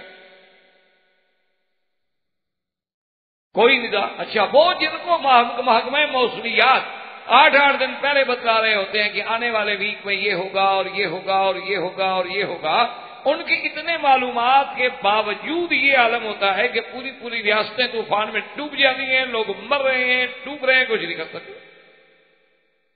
لیکن اللہ نے حکم دیا کہ خلیل میرا حکم ہے، پکارنا تمہارا کام ہے، آواز کا پہنچانا تو یہ تو ہمارے ذمہ ہے، آپ کے ذمہ تو نہیں۔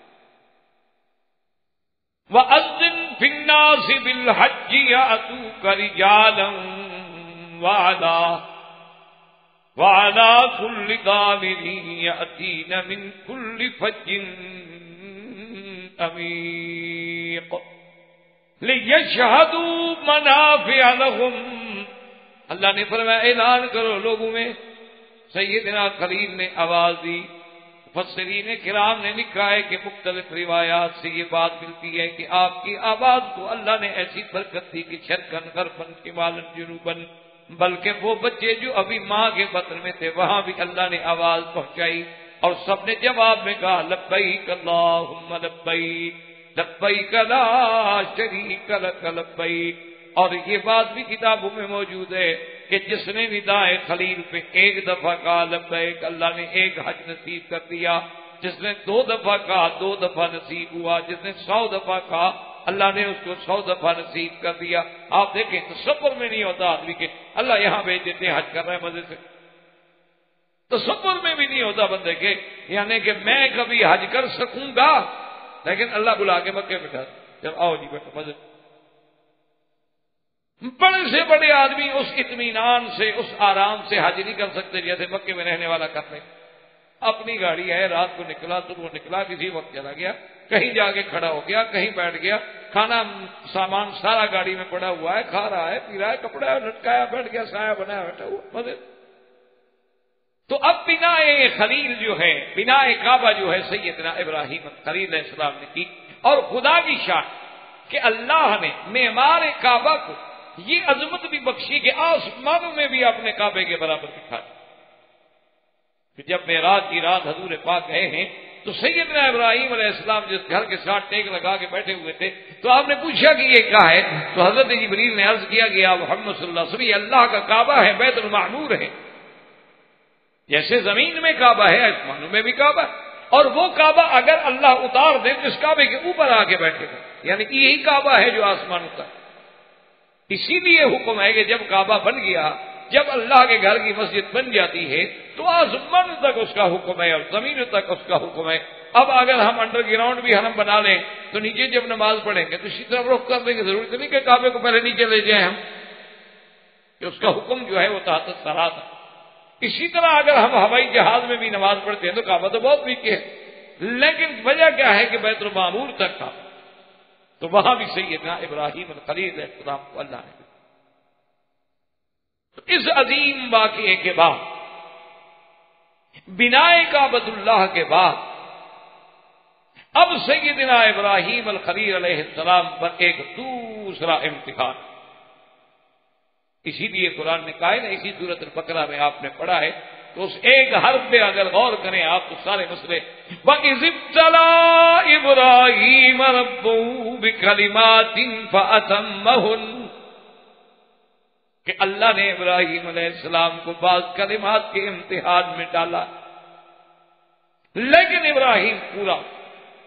ابراہیم نے وہ کلمات پورے، جیسے دوسری جگہ قرآن کہتا ہے وَإِبْرَاهِيمَ الَّذِي وَفَّىٰ، کہ میرا ابراہیم ایسا سچا ہے کہ اس نے جو میں نے حکم دیا وفا کی، پورا کر دیا۔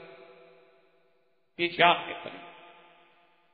اب دوسرا حکم جو ملا انہیں وہ ایک عظیم ابتلا کہ اپنے بیٹے کو میرے راستے میں ذبح کرو، یعنی اندازہ کریں کہ پہلے تو اپنے بیٹے کو چھوڑ آؤ، بیٹا چھوڑ آؤ، بیوی چھوڑ دو، ایسی جگہ چھوڑ دو بندہ کوئی نہیں، پانی کوئی نہیں، آبادی کوئی، اور ان کے لیے تم بھی کچھ نہیں کر سکتے، بس جاؤ واپس چلے۔ اب اللہ پاک نے جوان کر دیا، جوانی آ گئی، کعبۃ اللہ کی تعمیر ہو گئی، اب دوسرا حکم آ گیا کہ اپنے بیٹے کو میرے راستے میں ذبح کر۔ اور وہ حکم کیسے آیا کہ براہ راست حکم بھی نہیں دیا گیا بلکہ خواب بھی۔ اسی لیے ایک مسئلہ ہمیشہ کے لیے سمجھ لیں کہ ایک عام خواب ہے جو عام بندہ دیکھتا ہے، اور ایک خواب وہ ہے جو اللہ کا نبی دیکھتا ہے۔ تو اللہ کے نبی کا جو خواب ہوگا، جو پیغمبر کا خواب ہوگا، اللہ کے نبی اور رسول کا خواب ہوگا، وہ واحد ہوتی، اس میں کوئی غلطی نہیں ہوتی، وہ گویا اللہ کا حکم ہے بس۔ اس کی وجہ یہ ہے، یاد رکھو کہ جو ہم خواب دیکھتے ہیں وہ تین قسم پہ ہوتے ہیں۔ ایک تو یہ ہوتا ہے کہ جو دن میں ہم باتیں کرتے رہے، کسی کام میں الجھے رہے، کوئی پریشانی تھی یا کوئی خوشی تھی یا غمی تھی، وہی رات کو وہی ہمارے لاشعور سے شعور میں آتی رہی، وہی چیزیں ہمارے سامنے دوڑتی رہی۔ ایک تو یہ چیز ہوتی، اور ایک خواب ہوتے ہیں کہ شیطان ہمیں ڈراتا ہے، اور ایک خواب جو ہے وہ رحمانی ہوتے ہیں جو اللہ کی طرف سے دلوں میں ڈالے جاتے ہیں۔ ان کی ظاہری علامات یہ ہیں، مثلا آپ جو دن میں ایک موضوع میں، ایک تقریر میں، ایک بات میں تھے، اور رات کو آپ سوئے دیکھ رہے ہیں کہ مسجد ہے اور وہاں ساتھی بیٹھے ہیں، وہی بات دماغ میں آ رہی ہے جو لاشعور میں تھی، کوئی نئی بات نہیں۔ اور ایک ہے کہ شیطان ڈرا رہا ہے، وہ کبھی جانور بن کے، کبھی سانپ بن کے، کبھی کوئی چیز بن کے، کبھی کوئی چیز بن کے۔ اس کا علاج بھی حضور نے بتلا دیا کہ بائیں طرف 3 دفعہ تھوک دیں اس کی حکارت کے لیے، اور 3 دفعہ پڑھیں لا حول ولا قوت الا باللہ العلی العظیم، اور کروٹ بدل لیں اور سو جائیں، اور کسی کو اس خواب کا ذکر نہ کریں، آپ کو کوئی نقصان نہیں۔ اور بعض خواب ایسے ہوتے ہیں جو رحمانی ہوتے ہیں، اس کی علامت یہ ہے کہ بندہ نماز پڑھ کے سویا ہے، تہجد کا وقت ہے، رات کا آخری پہر ہے، اور یہ عین اللہ کے نزول رحمت کا وقت ہے، اور اس وقت ایک بندہ خواب دیکھ رہا۔ اچھا یہ بھی یاد رکھیں کہ جتنے صالحین ہوتے ہیں، جتنے اللہ والے لوگ ہوتے ہیں، چونکہ وہ باوضو سوتے ہیں، اللہ کا ذکر کر کے سوتے ہیں، تو ان کے خواب زیادہ قریب سچے ہوتے ہیں، کیونکہ خواب جو ہے یہ بھی ایک جز ہے نبوت۔ اچھا اب جہاں پیغمبر کا مسئلہ، تو اللہ کے نبی کو تو شیطان دخل دے نہیں سکتا، تو اب لا محالہ ان کا تعلق رحمان سے ہوا، تو ان کے دماغ میں جو بات ڈالیں گے تو رحمان ڈالیں گے، جب رحمان ڈالیں گے تو وحی ہوگی۔ اس لیے نبی کا خواب بمنزل وحی۔ ہمیں کیا یعنی کیا مطلب؟ آج اگر کوئی اللہ کا ولی خواب دیکھے کہ اپنے بیٹے کو ذبح کر دو، تو اس کا مطلب یہ نہیں کہ وہ ذبح کر دو، اس کا خواب وحی، اللہ کا حکم نہیں۔ اس کا مطلب یہ ہوگا کہ تم کوئی خیرات دو۔ لیکن اللہ کا نبی اگر دیکھے وہ، تو اس کا مطلب ہے کہ اللہ کا حکم ہے۔ تو اللہ تبارک و تعالیٰ نے سیدنا ابراہیم علیہ السلام کو خواب میں دکھلایا، اور جب خواب میں حکم ہوا تو اس کے بعد سیدنا ابراہیم علیہ السلام، بعض روایات میں یہ بھی آتا ہے کہ آپ نے یہی خواب جو ہے 3 دفعہ دیکھا، اور دیکھ رہے ہیں کہ میرے ہاتھ میں چھری ہے اور میں نے اپنے بیٹے کو لٹایا ہوا ہے اور اس کو ذبح، اور اسی ضمن میں آپ حضرات یہ بات بھی یاد رکھ لیں کہ ایک بڑا اختلافی مسئلہ ہے کہ ذبیح کون ہیں، یعنی جو اللہ کے راستے میں قربان ہوئے وہ ابراہیم علیہ السلام کا کون سا بیٹا ہے، تو اس میں اختلاف ہے۔ بعض علماء کہتے ہیں سیدنا اسماعیل علیہ السلام ہے اور بعض کہتے ہیں سیدنا اسحاق۔ یہ بڑا معرکۃ الآراء مسئلہ ہے، کتابوں میں اس میں بڑے اختلاف ہیں اور دونوں طرف بڑے دلائل ہیں اور بڑی ابحاث ہیں اور بے انتہا بحثیں ہیں، حتیٰ کہ بعض کی روایات میں کتابوں میں تو ہمارے اپنے لوگ جو ہیں اہل سنت والجماعت کے بڑے بڑے مقتدر لوگ وہ بھی قائل ہو گئے کہ حضرت اسحاق ہیں۔ لیکن آپ ایک اصولی بات یاد رکھیں کہ جمہور کا فیصلہ یہ ہے، لیکن جہاں اختلاف ہو جائے نا پھر وہاں جمہور کے فیصلے کی قوت، یہ ہمیشہ اصول ہے اسلام کا بھی یہی اصول۔ اسی لیے حضور صلی اللہ علیہ وسلم صحابہ سے پوچھ رہے تھے آپ کیا رائے، مثلا کسی فقہی مسئلے میں ایک امام ایک طرف ہے اور 3 امام ایک طرف ہیں، لازمی بات ہے کہ جمہوریت ایک طرف ہوگی، جمہور یعنی کثرت ایک طرف ہو گئی۔ مثلا بی بی عائشہ ایک مسئلے میں اکیلے ہیں لیکن سارے صحابہ ایک طرف ہیں، لازمی بات ہے کہ ہم بی بی عائشہ کا احترام تو کریں گے لیکن بات جمہور صحابہ ادب کریں گے کہ بی بی صحابہ کا اجتہاد ہے اور مجتہد سے خطا ہو جاتی ہے، لیکن فتویٰ جمہور کے قول پہ ہوگا۔ تو ایک بات ہمیشہ اصولی یاد رکھ لیں کہ جمہور کے نزدیک یہ فیصلہ ہے کہ ذبیح جو ہے وہ سیدنا اسماعیل۔ اصل میں یہ جھگڑا کیوں پیدا ہوا، ایک بات اپنے ذہن میں رکھ لیں انشاءاللہ۔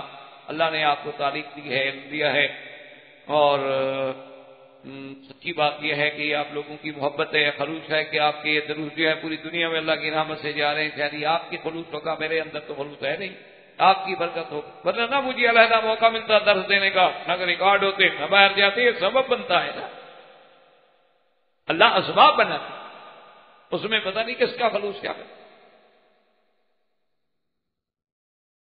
تو یعنی میں وہاں اخباروں میں پڑھ رہا تھا اس کے اشتہارات کے، سیرت نبی کے وہاں اخبارات میں کہا یہ کیا یہاں کون دے رہا ہے؟ میں نے کہا جی یہاں بھی بیچنے والے آ گئے۔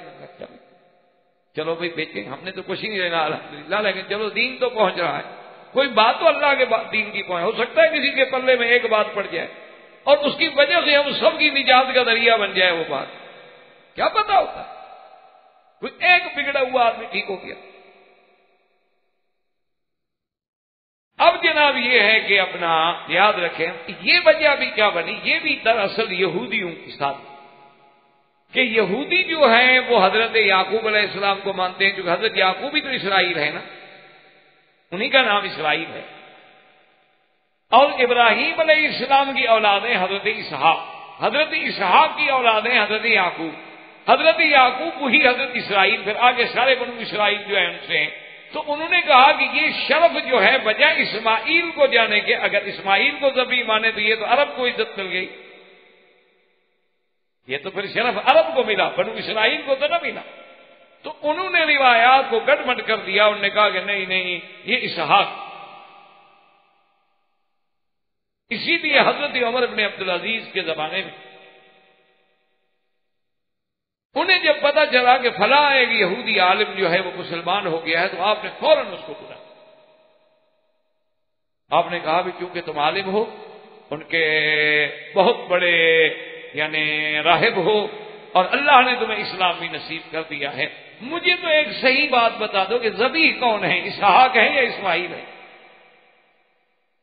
انہوں نے کہا حضرت صحیح بات جو ہے وہ ذبیح حضرت اسماعیل، لیکن یہود یہ نہیں چاہتے تھے کہ یہ شرف اور یہ عزت جو ہے عرب کو ملے، وہ چاہتے تھے کہ یہ شرف بھی ہمارے سے۔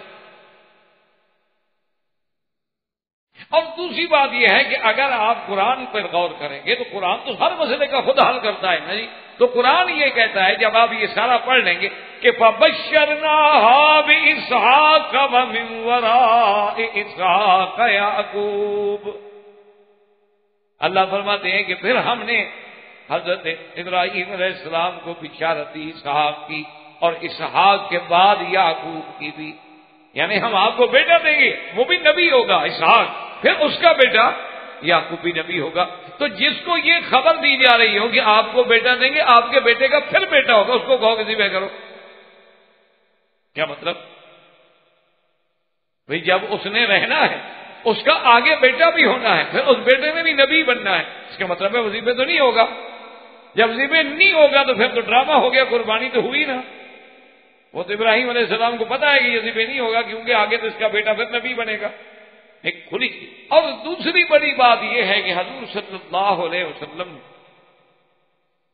ایک دن ارشاد فرمایا کہ انا ابن الذبیحین، فرمایا کہ میں دو ذبیحوں کا بیٹا ہوں۔ صحابہ حیران ہو گیا، انہوں نے کہا جی حضور کیسے؟ آپ نے فرمایا تمہیں پتا ہے کہ اللہ نے مجھے بولتے اسماعیل سے چنا ہے، اور اسماعیل بھی ذبیح ہیں، اور میں عبداللہ کا بیٹا ہوں، اور عبد المطلب نے نظر مانی تھی کہ اگر زمزم مل جائے تو میں اپنا ایک بیٹا ذبح کروں گا۔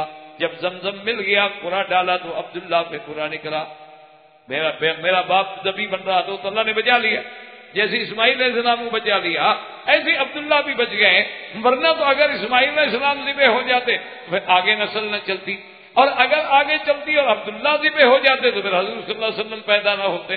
تو یہ تو ایک اللہ کی حکمت تھی کہ اللہ نے انہیں بھی بچا لیا اور انہیں بھی بچا لیا، لیکن میں ہوں تو ابن الذبیحین کہ میرا ابا عبداللہ بھی ذبیح ہے اور میرا ابا اسماعیل بھی ذبیح ہے۔ تو جب حضور صلی اللہ علیہ وسلم نام لے کر وضاحت کرتے ہیں تو پھر ہمیں کسی شک و شبہ میں پڑھنے کی کیا ضرورت؟ اور تیسری سب سے بڑی دلیل یہ ہے کہ بچپن میں، یہ چھوٹی عمر میں حضرت اسحاق تو مکے میں آئے ہی نہیں، ان کا تو مکے میں آنا ثابت ہی نہیں، بڑی عمر میں تو تشریف لائے، کیونکہ ہر نبی آئے ہیں اللہ کے کعبے، ہر پیغمبر نے حج کیا ہے، طواف کیے ہیں، مکے میں تشریف لائے ہیں، لیکن بچپن میں آنا جو ہے حضرت اسحاق کا ثابت ہی نہیں، وہ تو صرف حضرت اسماعیل کا ثابت۔ اور یہ بھی حضور صلی اللہ علیہ وسلم کی روایات سے ثابت ہے کہ رحم اللہ ام اسماعیل، اللہ اسماعیل کی اماں پہ رحمت فرمائیں کہ اگر وہ زمزم کو نہ روکتی تو ایک نہر معین بن جاتی پوری دنیا میں۔ وہاں بھی حضور نے فرمایا رحم اللہ ام اسماعیل، اسماعیل کی اماں، اور اسماعیل کی اماں ہاجرہ ہے۔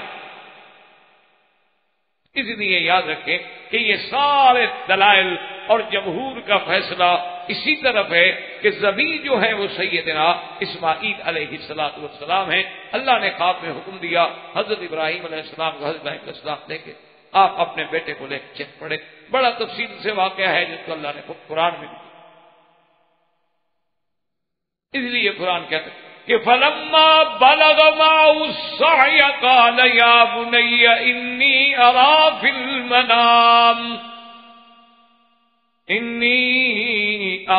الْمَنَامِ أَنِّي أَذْبَحُكَ فَانظُرْ مَاذَا تَرَىٰ۔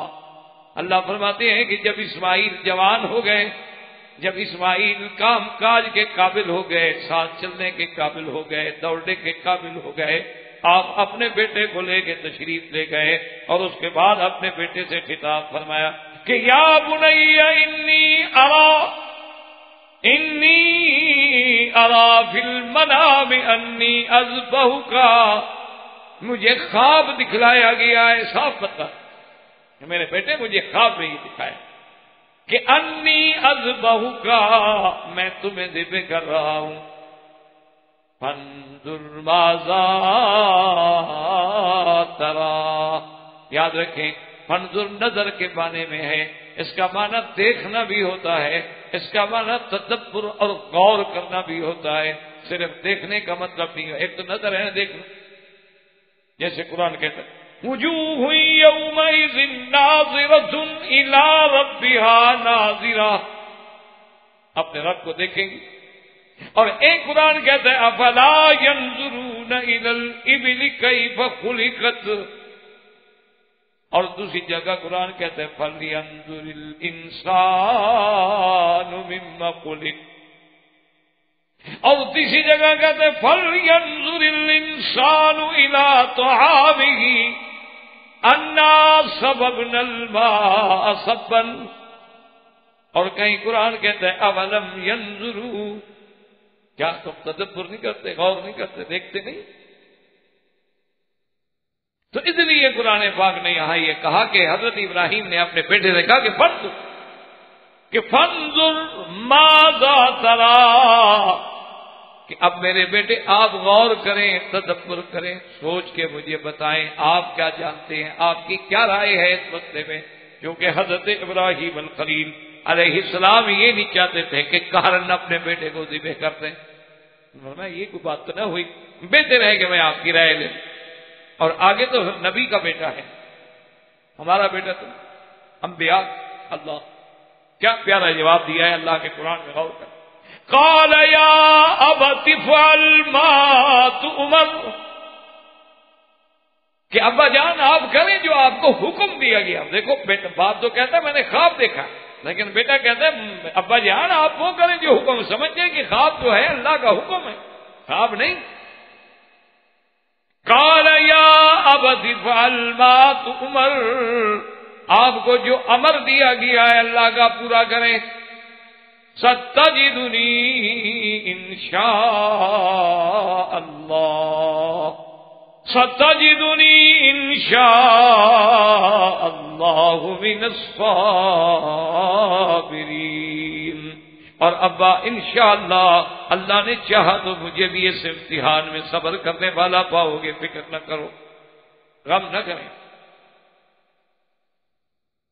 اسی لیے علامہ اقبال نے کیا بڑی پیاری بات، وہ کہتے ہیں یہ فیضان نظر تھا، یہ فیضان نظر تھا، یا کہ مکتب کی کرامت تھی، سکھائے کس نے اسماعیل کو آداب فرزندی۔ یہ ہے نا مقام کے باپ کہتا ذبح کرنے کہتے حاضر، ٹھیک ہے، اگر آپ ذبح کرنے پہ تیار ہیں تو میں بھی ذبح ہونے پہ تیار ہوں۔ ستجدنی انشاء اللہ، انشاء اللہ من الصابرین۔ لیکن کتابوں میں آتا ہے کہ سیدنا اسماعیل نے عرض کیا کہ ابا جان میری کچھ خواہشیں ہیں، ایک تو مہربانی کر کے مجھے سجدے کی حالت میں لٹا دیں تاکہ میرے چہرے پہ نظر نہ پڑے آپ کی، اللہ کے حکم میں کہیں دیر نہ ہو جائے، اور دوسرا میری شہادت کے بعد میرا خون آلود کپڑے جو ہیں میری والدہ تک پہنچا دیے جائیں۔ بعض مفسرین نے کہا کہ میرے گھر والوں کو دے دیے جائیں۔ اللہ فرماتے ہیں فلما اسلما وتلہ للجبین، اب جب جناب دونوں تیار ہو گئے، استسلما، اپنے آپ کو اللہ کے حکم کے سپرد کر دیا، اور بعض مفسرین کہتے ہیں فلما اسلما، اب جب حضرت ابراہیم نے بسم اللہ اللہ اکبر پڑھا، وَتَلَّهُ لِلْجَبِينِ، اور اپنے بیٹے کو پیشانی کے بل لٹا دیا۔ آپ ذرا اندازہ کریں اس دور پہ، اس وقت پہ کیا کیفیت ہوگی کہ باپ اپنے بیٹے کو لٹا کے اپنے ہاتھ سے ذبح کرنے پہ تیار کھڑا ہو۔ کہہ دینا تو بڑا آسان ہے، کہہ دینا بڑا، لیکن کرنا جو ہے وہ بڑا۔ اپنے بیٹے کو خود لٹا رہے، خود چھری ذبح تیز کر رہے ہیں، اور لٹانے کے بعد خود ذبح کرنے میں کھڑے، تیار کھڑے۔ اس لیے قرآن خود کہتا ہے کہ فلما اسلما وتلہ للجبین، اب جب لٹا دیا چھری چلا، اب جناب چھری نہیں چلتی۔ ابراہیم علیہ السلام نے پھر زور لگا، چھری چلا، اب چھری پھر نہیں چلتی۔ حضرت اسماعیل علیہ السلام نے کہا کہ ابا میاں کیا کر رہے ہیں، چھری چلائیں، بس بات ختم ہو، امتحان اللہ کا پورا ہو جائے۔ انہوں نے کہا بیٹا میں تو چلا رہا ہوں، چھری نہیں چلتی۔ کہا اچھا بیٹا ایسا کریں کہ اسی نوک رکھ لیں، ہو سکتا ہے کہ چھری کا منہ ذرا تیز نہ رہا ہو، اس پر بوجھ دیں۔ لیکن مفسرین نے لکھا ہے اور بعض روایات میں موجود ہے کہ اللہ نے حکم دیا جبریل کو کہ ایک پیتل کی پلیٹ جو ہے نا، وہ بالکل اسماعیل کی گردن کے مطابق وہ ذرا اوپر چڑھا دیں، اس میں زور لگانے دیں، ہم ذبح تو نہیں ہونے دیتے۔ اب جناب آگے پیتل کی پلیٹ کیسے ذبح ہو، اب زور لگا رہے ہیں، حتیٰ کہ ایک روایت میں کتابوں میں یہ بھی آتا ہے کہ غصے میں جو آئے نا حضرت ابراہیم اور خلیل چھری کو پھینکا، آدمی غصے میں آ جاتا ہے نا، کوئی چیز نہ چلے، کوئی چیز کام نہ کرے، آپ دیکھیں کام کرے وہ کام نہ کرے، ابھی غصے پھینک۔ ابراہیم علیہ السلام نے بھی غصے سے چھری کو پھینکا تو چھری نے آواز دی اللہ کے حکم سے کہ ابراہیم الخلیل کیوں غصہ کر رہے ہو، مجھ پہ کیوں غصہ کر رہے ہو؟ آپ کہتے ہیں اقتعی کہ ذبح کر چل، اور مجھے میرا خالق کہتا ہے کہ نہ چل، بتلاؤ میں کس کا حکم مانوں، میرے اوپر کیوں غصہ کر رہے ہو؟ لیکن اب دیکھیں خدا کی شان ہے، اللہ تبارک و تعالیٰ کا قرآن پہ غور کریں، فرماتے ہیں وَنَادَيْنَاهُ أَن يَا إِبْرَاهِيمُ قَدْ صَدَّقْتَ الرُّؤْيَا إِنَّا كَذَلِكَ نَجْزِي الْمُحْسِنِينَ إِنَّ هَذَا لَهُوَ الْبَلَاءُ الْمُبِينُ وَفَدَيْنَاهُ بِذِبْحٍ عَظِيمٍ۔ اللہ نے حکم دیا ابراہیم تو سچا، تیری بات سچی ہو گئی، تو نے پوری کر دی، میرے حکم کی تعمیل ہو گئی، تو نے تو اپنا بیٹا ذبح کے لیے پیش کر دیا ہے، لٹا بھی دیا، چھری بھی چلا دیا، میری مرضی میں بچا لوں۔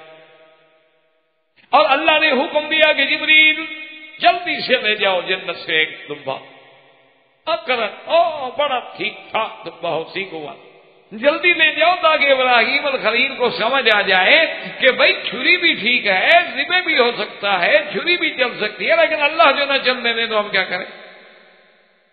اس لیے اللہ تبارک و تعالیٰ نے فرمایا وَفَدَيْنَاهُ بِذِبْحٍ عَظِيمٍ، ہم نے بہت بڑی قربانی جنت سے بھیجی جس کو ابراہیم علیہ السلام نے اپنے ہاتھوں پہ ذبح کیا۔ اور یہ بھی روایات میں موجود ہے کہ اس کے سینگ جو تھے وہ کعبۃ اللہ کے اندر رکھے رہے زمانے تک۔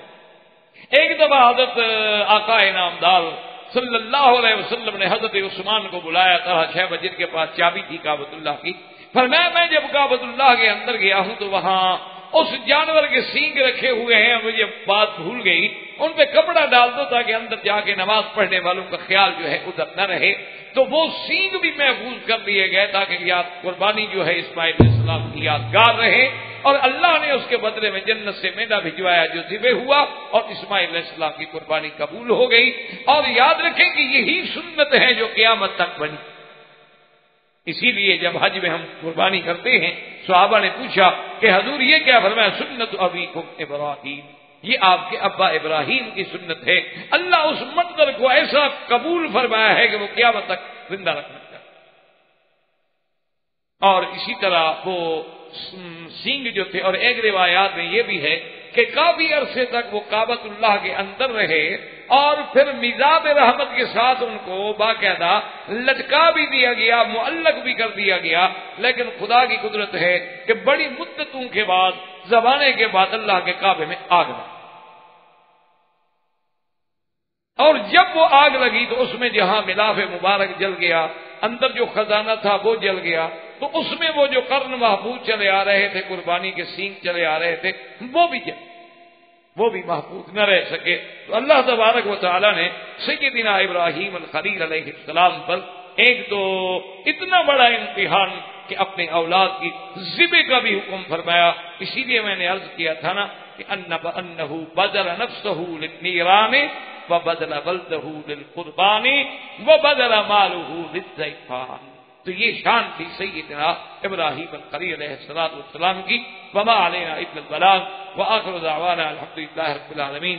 احباب کرام، اس کے بعد اب آپ اس مبارک سلسلے کی CD نمبر 8 سماعت فرمائیں۔